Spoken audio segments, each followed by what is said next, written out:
Mr. Fallon from Texas, please. Mr. Fallon. Thank you, Madam Chair. Today, the majority party wants to discuss the business practices and conflicts of interest of McKinsey & Co. Well, that's all well and good. I've been here a year and a half, and we haven't talked about, at a hearing, about the southern border at all. What we should also be talking about is the business practices and conflicts of interest of some members of Congress who choose to shamefully and blatantly ignore the root causes of 100,000 American deaths, our fellow citizens, due to drug overdoses, 75% of which are opioid overdoses. And now, where do these drugs come from? How do they get here? And who's responsible for bringing them?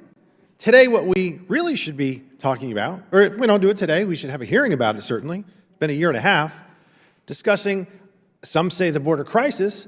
It's not even a crisis anymore. We're talking about a border catastrophe. And if these trends continue, it's going to be cataclysmic. The border crisis, catastrophe, and cataclysmic events that are going on are responsible for 100,000 of our citizens' deaths. In 2021, the DEA in Phoenix, Arizona alone seized 9.5 million fentanyl-laced pills that were designed to look like prescription drugs. In FY21, U.S. Customs and Border Patrol seized 11,000 pounds, over 11,000 pounds of fentanyl, which is enough to kill every American 8 times over. We keep hearing that, but let that sink in. In FY21, almost 200,000 pounds, 200,000 pounds of methamphetamine was seized. Now, the Mexican drug cartels are making wild profits, record profits, in fact.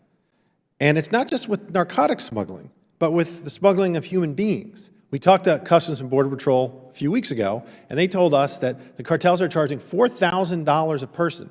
And in March, there was 221,000 known illegal border crossers, about 60 to 70,000 known gotaways. So you're bordering on a number here of about 300,000. You do the math on that, that's $1 billion in a month. And the estimates are that the drug cartel's GDP is somewhere between $15 and $25 billion on the narcotics end, but it's making about 10 to 15 billion just on smuggling human beings. And the answer is not to sit there and obfuscate and ignore and be an ostrich and put your head in the sand. We had the Homeland Security Director, Mayorkas, last year say in front of a committee that the border was secure. And then he gets caught on a hot mic a few months later saying that it's chaos. So which one is it? Because is that hyperbole or is that a lie? So the crisis isn't getting better, by the way. Just because the media doesn't cover it, it's not getting better, it's getting worse. Mr. Dillon, question for you.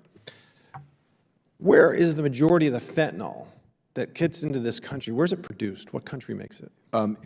It comes from Mexico. It's either produced in Mexico or it is transshipped from China to Mexico. And then, China. But the bottom line is, it all ends up in Mexico, by and large, and then comes across our southwest border. So China, obviously, no friend of the United States, our biggest foe, and I think we'd all agree our greatest threat moving forward. Methamphetamine, where is most of that produced? Mexico. Mexico. Meth labs are rampant in Mexico. So the high-tech labs that we saw, like on Breaking Bad, that were underground, they're in Mexico, right? I mean, those really exist. As the acting administrator of the Drug Enforcement Administration, I visited one of those labs in a jungle. They exist, and they produce enormous amounts of methamphetamine. That technology can be applied to fentanyl, so I would anticipate that the cartels are already doing that. Yeah, they're going to cut out China, and they'll just make it there, more money to be made. How does the majority of these drugs that are killing our fellow citizens get to this country? Is it by air, is it by land, or is it by sea? It's by land across the southwest border. Southern border. So as Americans, if we're not safe, then we're not free. And what we need to be doing is ensuring that we use Title 42 as a tool to secure the border and re-implement the migrant protection protocols that worked magnificently when President Trump was able to turn this flood into a trickle, and now unfortunately it's a flood again. Support legal migration by deporting criminals and building walls and other barriers with gates. Because this isn't about migration. There's going to be migrants coming to this country, and there should be. but we want to support legal migration and oppose with every fiber of our being illegal migration, and it shouldn't be a partisan issue. It is, I don't know why, but we're going to find out in November what the American people think about this. Thank you very much, Madam Chair, and I yield back.